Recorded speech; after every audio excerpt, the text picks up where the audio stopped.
रूढ़ी भवाश्च,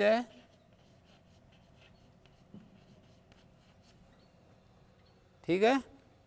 फिर यहाँ समार्द्वंद से सु को अतो मम्मी पूर्व,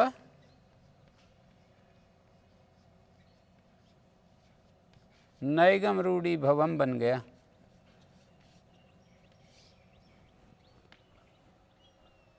ठीक है। नैगम रूढ़ी भवम ही सुसाधु, कि नैगम रूढ़ी, रूढ़ी भव का मतलब रूढ़ी शब्द, नैगम माने वैदिक शब्द, रूढ़ी कहते हैं प्रसिद्ध शब्द। भवंती थी भवा, रूढ़ो भवा इति रूढ़ी भवा। रूढ़ी में पॉपुलर, जो पर्टिकुलर किसी विशेष अर्थ में जो पॉपुलर है ना, तो लोक प्रसिद्ध शब्द अर्थ निकलेगा। प्रसिद्धि में होने वाले, प्रसिद्धि के निमित्त से होने वाले जो प्रसिद्ध शब्द हैं वो रूढ़ी भव कहलाते हैं। वेद में होने वाले और रूढ़ी भव संज्ञा शब्द। रूढ़ी प्रसिद्धि तत्र भवा रूढ़ी भवा, संज्ञा शब्द है रूढ़ी भवा। तो संज्ञा शब्द साधु हो जाएं और नैगम शब्द भी साधु हो जाएं, इसके लिए यहाँ रूढ़ी भवा में सप्तमी समास है, मैंने बता दिया आप लोगों को। ये जो रूढ़ी भवा है सप्तमी तत्पुरुष है। नैगम वेद में होने वाले, यहाँ तद्धित प्रत्यांत अण प्रत्यय है नैगमा, निगमे भवा नैगमाण प्रत्यय है निगम शब्द से। तो नैगम शब्द और जो संज्ञा शब्द हैं, ये देखा गया कि इसी तरह से ये देखा गया कि नैगम वैदिक शब्द और संज्ञा शब्द इसी तरह से साधु होंगे। ठीक है। निगम में होने वाले नैगम शब्द, छांदस शब्द और संज्ञा शब्द साधु हो जाएं, इसके लिए ये तरीका अपनाया है। जो तीन तरीके जो बताए कि प्रकृतियाँ संपूर्णता से नहीं पढ़ी गई, प्रत्यय भी संपूर्णता से नहीं पढ़े गए, और कार्य भी जो अनुबंध हैं उनका भी संपूर्णता से विधान नहीं किया गया। ये इसलिए देखा गया, ऐसा करना इसलिए ज़रूरी समझा गया कि सभी लोक वेद में जो शब्द हैं वो साधु सिद्ध कर लिए जाएं। इसके पहले जो सारे कार्य प्रत्यय और प्रकृति आदि बताए हैं, ये सब क्रिया समझाने के लिए बताया गया। कहाँ पर? जो पहले ये सारे बता दिए उनादि से जोड़ करके। हाँ, उनमें क्रिया की प्रमुखता है ना। जैसे करोति इति कारकः, गच्छति इति गमकः, पठति इति पाठकः, क्रिया प्रधानता है ना उनमें, ज़्यादा क्रिया की प्रधानता है। उणादि कोश के शब्द और उधर अष्टाध्यायी भी तीसरे अध्याय में शब्दों को सिद्ध करती है। अष्टाध्यायी में भी दो प्रकार के शब्द हैं, कुछ तो संज्ञा शब्द भी हैं ही, जैसे संज्ञायाम के अधिकार में कहे हैं ना, अकर्तृचकार के संज्ञायाम के अधिकार में कहे हैं। कई सारी संज्ञाएं भी बीच बीच में आती रहती है ना, पुआ संज्ञायाम, पुआ कर्तृचर्षि देवते, पुआ संज्ञायाम। पुआ संज्ञायाम से संज्ञायाम की अनुवृत्ति आ रही है ना, अभी इसमें भी चल ही रही है। और अष्टाध्यायी में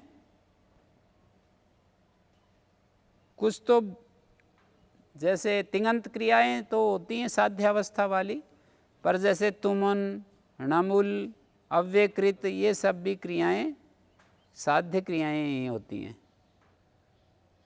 पूरी साध्य नहीं, पर किंचित साध्य का वहाँ पर हमें अवलोकन होता ही है, दर्शन होता ही है। साध्य क्रियाएं होती ही हैं। ठीक है। आगे कहते हैं नाम च धातुज माह निरुक्ते व्याकरणे शकटस्य च तोकम। निरुक्त में आचार्य यास्क और जो दूसरे आचार्य नैरुक्त आचार्य हैं वो नाम को धातुज कहते हैं। सर्वम नाम आख्यातजम आहु, सारे नाम को वो धातुज आख्यातज कहते हैं। क्रियाज, आख्यातज का अर्थ है क्रियाज, all nouns derived from verbs. आख्यातज क्रियाज। व्याकरणे शकटस्य च तोकम, और व्याकरण में आचार्य शाक्टायन, शक्टस्य तोकमिति शाक्टायन, तोकम कहते हैं अपत्यम, निघंटु में तोक शब्द अपत्य अर्थ में पड़ा है। तो शाक्टायन भी व्याकरण में यही बात कहता है कि सब नाम धातुज हैं, इसलिए शाक्टायन की उस खोज के आधार पर ही अनुशाक्टायनम वैयाकरण ऐसा प्रचलित हुआ। सब व्याकरण के जानने वाले शाक्टायन के नीचे नीचे हैं।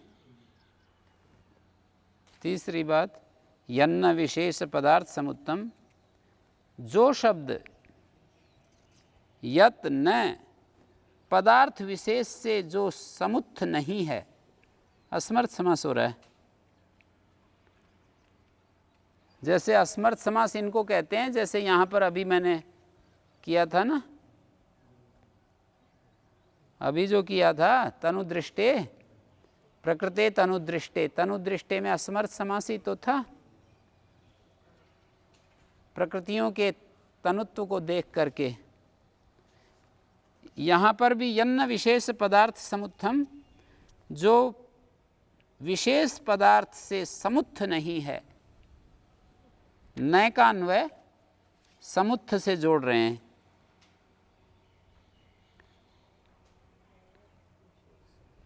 पदमर्थ प्रयोजनमस्य व्युत्पाद्यत्वेन, पदार्थ होता प्रकृति आदि, और पदार्थ विशेष पदार्थश्चासो विशेषा इति पदार्थ विशेषा, पदार्थ विशेषात् समुत्थितम पदार्थ विशेष समुत्थम, इस तरह से समास करेंगे। पदम अर्थ प्रयोजनमस्य व्युत्पाद्यत्वेन इति पदार्थः, पद प्रयोजन है जिसका व्युत्पाद्यत्वेन अन्वाख्यापकत्वेन,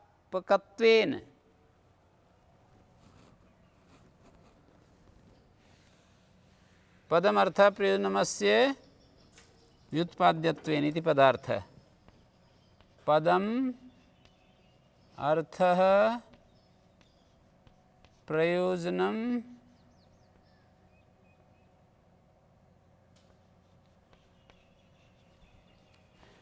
पदम अर्थ प्रयोजनमस्य व्युत्पाद्यत्वेन, व्युत्पाद्यत्वेन,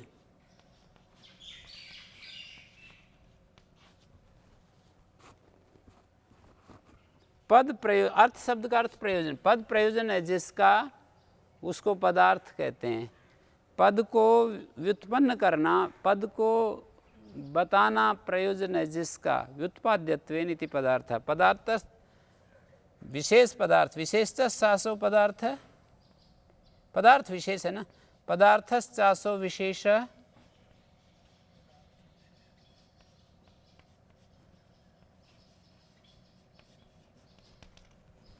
पदार्थश्चासो विशेष, पदार्थ विशेष, पदार्थ विशेष से जो समुत्थ, पदार्थ विशेष से जो समुत्थित नहीं है, हाँ? यन्न पदार्थ विशेष समुत्थम, पदार्थ विशेष से जिसका, पदार्थ विशेष से जिसका उठाव नहीं हो रहा है,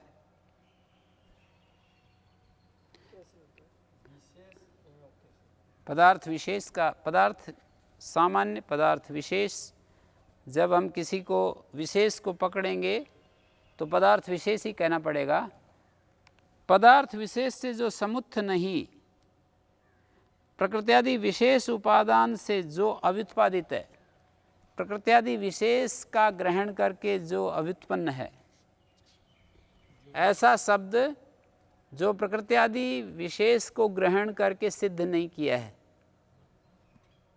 प्रकृत्यादि विशेष का ग्रहण करके जो शब्द बना दिया वो तो बना ही दिया। यन्न पदार्थ विशेष समुत्थम, प्रकृत्यादि विशेष के अनुपादान से जो, प्रकृत्यादि विशेष का ग्रहण करके जो अव्युत्पादित है,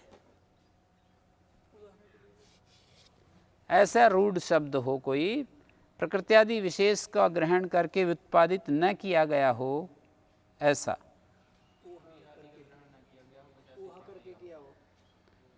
उसको धातुज बनाने के लिए ऊहा करनी पड़ेगी, कोई रूढ़ शब्द है, अब उसको धातुज बनाने के लिए हमें ऊहा करनी पड़ेगी कि इसमें वर्ण सामान्य, क्रिया सामान्य, ऐसे निरुक्त में जो निर्वचन के प्रकार बताए हैं उसके आधार पर ऊहा करनी पड़ेगी। वर्ण सामान्य के आधार पर या क्रिया सामान्य के आधार पर, धात्वर्थ सामान्य के आधार पर ऊहा करनी पड़ेगी कि ये क्रिया का अर्थ इसमें घट रहा है।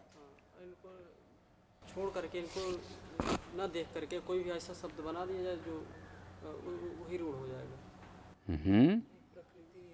शब्द हमारे सामने है पर उसमें हमें पता नहीं चल रहा है कि इसमें क्या अनवगत संस्कार शब्द जो होते हैं निरुक्त में जैसे गिनाए हैं, एक तो होते हैं शब्द प्रत्यक्ष वृत्ति, प्रकृति प्रत्यय से जिनका पता लग जाता है, क्रिया प्रधान जिनमें क्रिया स्पष्ट ही पता चल जाती है, पाचक, याजक, पाठक, धावक, ये प्रत्यक्ष वृत्ति शब्द हैं। कुछ होते हैं परोक्ष वृत्ति, जैसे बिल्कुल एकदम से पता नहीं चलता, सूर्य, अश्व, इस तरह से गोह, गहू और ऐसे बहुत सारे शब्द हैं। ये सारे संज्ञावाची शब्द हैं ना, हस्त है, पाद है, नास हैं, सभी शब्द हैं ये परोक्ष वृत्ति। अति परोक्ष वृत्ति भी शब्द होते हैं।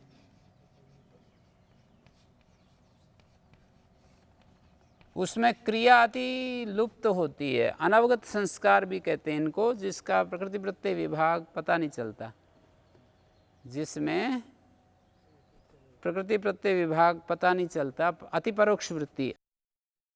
निघंटु की संरचना में जो पूरा का पूरा चतुर्थ अध्याय निघंटु का, 5वां अध्याय तो देवतावाची है, निघंटु में 3 अध्याय पर्यायवाची शब्दों के हैं, और निघंटु का जो 4था अध्याय है वो ऐसे ही शब्दों का संकलन है।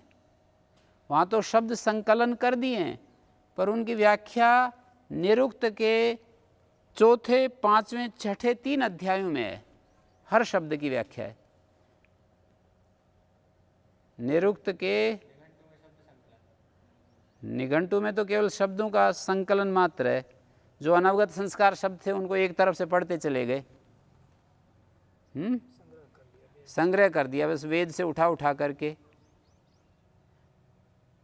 अब उनका व्याख्या करनी थी, वेद मंत्र दिखाना था कि कहाँ कहाँ से ये शब्द उठाए हैं, तो उनकी व्याख्या की, वेद मंत्र उठाया, उस वेद मंत्र का अर्थ बताया और उन शब्दों का अर्थ बताया, दिशा दी कि ऐसे ऐसे अति परोक्ष शब्द हों तो उनमें।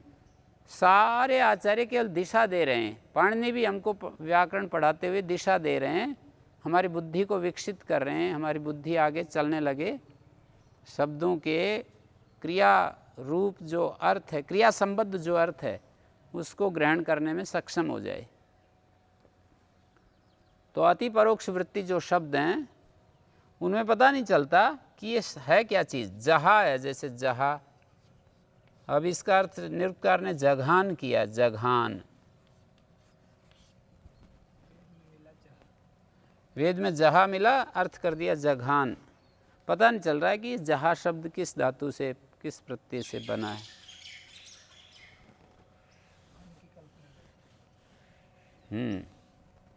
तो ये कह रहा है यन्न पदार्थ विशेष समुत्थम, जो ऐसे शब्द हैं जिसमें पदार्थ विशेष से जिनका समुत्थान नहीं है, जो प्रकृति आदि विशेष उपादान के द्वारा व्युत्पादित नहीं हो पा रहे हैं, अव्युत्पन्न शब्द, यूँ समझ लीजिए। पाणिनि ने भी 2 सूत्र बनाए ना, कृत तद्धित समासाश्च अर्थवत धातुर प्रत्यय प्रातिपदिकम। तो व्युत्पन्न पक्ष में कृत तद्धित समासाश्च, व्युत्पन्न पक्ष में अर्थवत धातुर प्रत्यय प्रातिपदिकम। तो यन्न पदार्थ विशेष समुत्थम, यहाँ पर समुत्थ शब्द, समुत्थ माने प्रादुर्भाव, समुत्थानम समुत्थ, सुपिस्थ, योग विभाग से भाव में क प्रत्यय कर दिया है। आखू नाम आखुनाम उत्थानम, आखुत्थ है, ऐसा बना है ना। समुत्थानम समुत्थ है, समपूर्वक उत्पूर्वक स्था धातु से भाव में क प्रत्यय, पर यहाँ पर एक क प्रत्यय भाव में भी होता है। सुपिस्थ योग विभाग करके स्था धातु से क प्रत्यय को भाव में सिद्ध करके दिखाया है। तीसरे अध्याय के दूसरे पाद में सुपिस्था सूत्र है, वहाँ काशिका में दिया भी है शायद। योग विभाग का अत्र कर्तव्य, योग विभाग करना चाहिए। और सुपीति एको योगा द्वाभ्याम पेवती द्वीपा आदि कहा, फिर स्था धातु से कह। हाँ, इदम इदानीम किमर्थ है,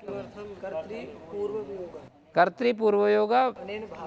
हाँ, अनेन भावे भी दशाद आखुनाम उत्थानम आखुत्थ है, समुत्थानम सलभुत्थ है। तो यहाँ सम उत्पूर्वक स्था धातु से क प्रत्यय, क का प्रत्यय स्था लोप हो गया आतलोपेटी से, और समुत शब्द बनने के बाद उदय स्था स्तंभो, स्था और स्तंभ परे हो तो उत से परे उदय, उत से परे स्था और स्तंभ हो तो पूर्व सवर्ण हो जाता है। पूर्व सवर्ण कर दिया स्था के सकार को, थ हो जाएगा ये।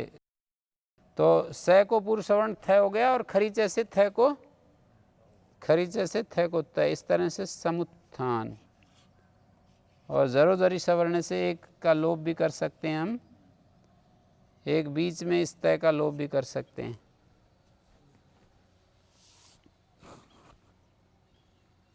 ठीक है,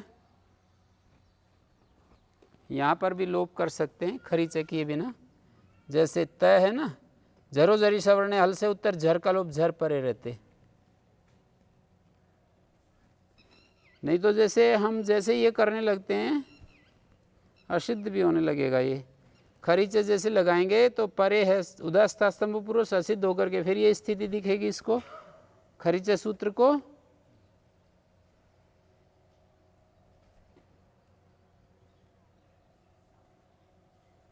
खरीचे खर के परे रहते, झलों को चर होता है। या तो हम ये करें, यहाँ पर खर के पर रहते झलों को चर करें तो स को चर क्या होगा, स के स्थान में चर आदेश च ट त क प। चर क्या हो सकता है इनमें से, पांचों में से कपय,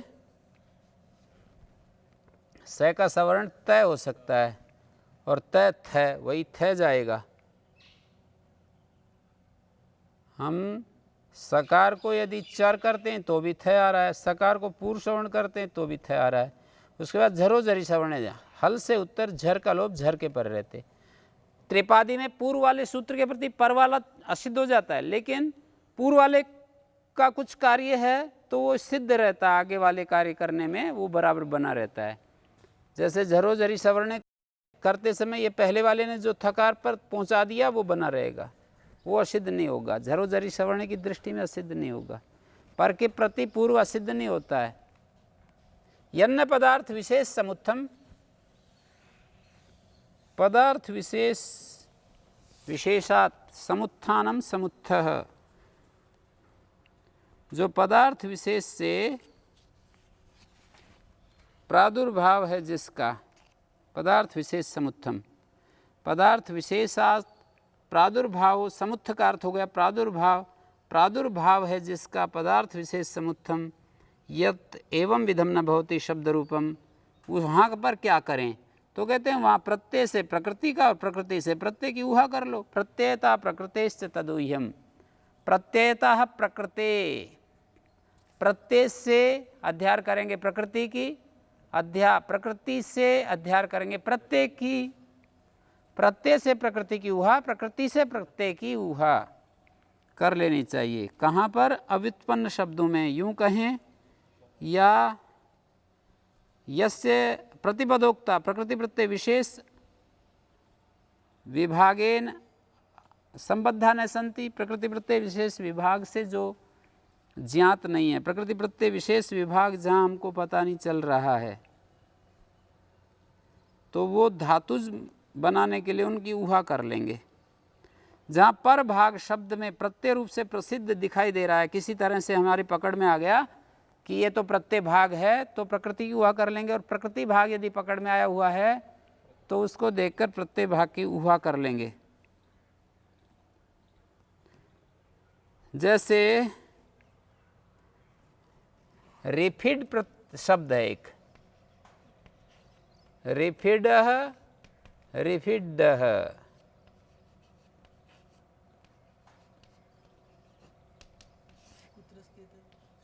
कई वैदिक उदाहरणों में तो जो है री का तो पता चल रहा है ना स्पष्ट ही कि री धातु है। हमने फिड का पता नहीं चल रहा, फिड का पता नहीं चल रहा, फिड और फिड का पता नहीं चल रहा, तो ऊहा कर लेंगे कि री धातु से किसी कारक विशेष में जहाँ भी हमें अभीष्ट है फिड और फिड प्रत्यय हो रहे हैं। जैसे हर्षुला में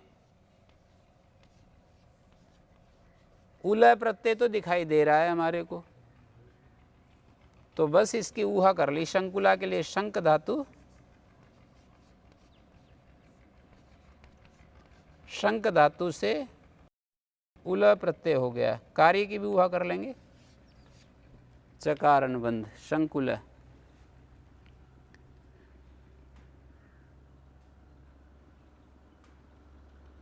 ऋषेर उलच में प्रत्यय हमने देखा था, उणादि कोश में ऋषेर उलच देखा था। शंकी धातु, शंक धातु की ऊहा कर ली, शंक धातु की ऊहा कर ली गई तो शंकुला रूप बन गया धातु।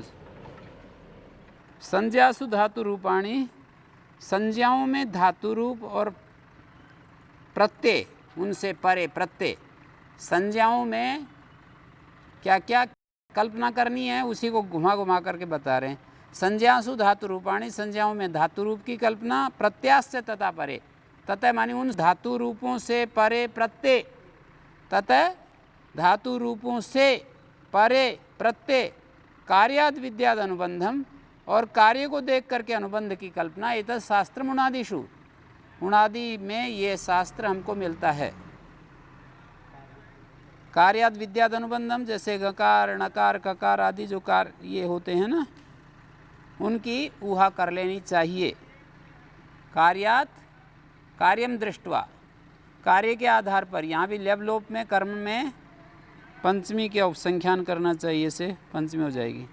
कार्यम दृष्ट्वा, कार्यात का अर्थ हो जाएगा कार्यम दृष्ट्वा अनुबंधम विद्यात।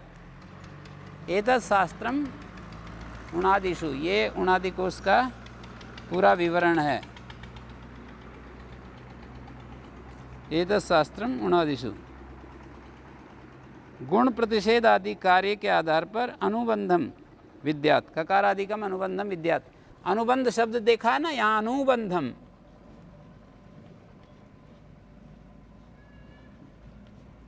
छठे अध्याय के तीसरे पाद का इगंत को उपसर्गस्य घय्य मनुष्य बहुलम, दीर्घ हो जाएगा। ऊह्यम, ऊहा कर लेनी चाहिए है?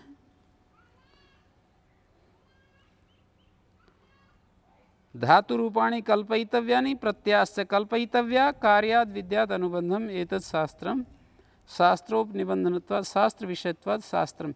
एतत् शास्त्रम उणादिषु, उणादिषु एतत् शास्त्रम अस्ति। ये पूरा एतद् अनंतरोक्तम, कैसा शास्त्र है ये? ऊहात्मकम शास्त्रम, ऊहा रूप शास्त्र है ये उणादि कोश का, जिसमें बहुत ऊहा करनी होती है। भूतेपि दृश्यन्ते, पूर्वत्र वर्तमानाधिकारात् भूतार्थम इदम वचनम। पहले वर्तमान का अधिकार था, भूतकाल में भी उणादि प्रत्यय देखे जाते हैं। वृत्तम इदम वर्त्म, चरितम तदिति चर्म, भषितम तदिति भस्म। दृषि ग्रहण प्रयोगानुसरणार्थम, प्रयोगानुसरण करने के लिए दृषि ग्रहण है, प्रयोग का अनुसरण करने के लिए। जैसे उदाहरण है वैसे ये उदाहरण दे तो रखें। वृत्तम इदम वृत्तम, वर्तन, भूतकाल में यहाँ पर प्रत्यय हो रहा है वृतुवर्तने धातु से, मनिन प्रत्यय हो रहा है, अतो मनिन क्वनिवन पश्चय अन्य विदृश्यन्ते।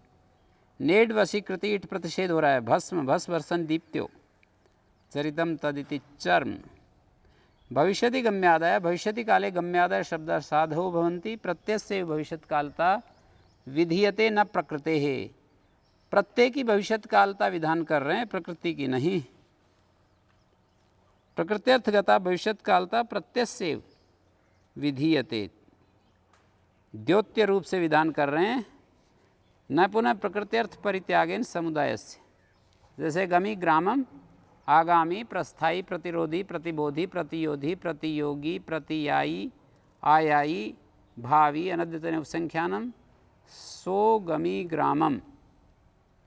अनद्यतन अर्थ में उपसंख्यान करना चाहिए।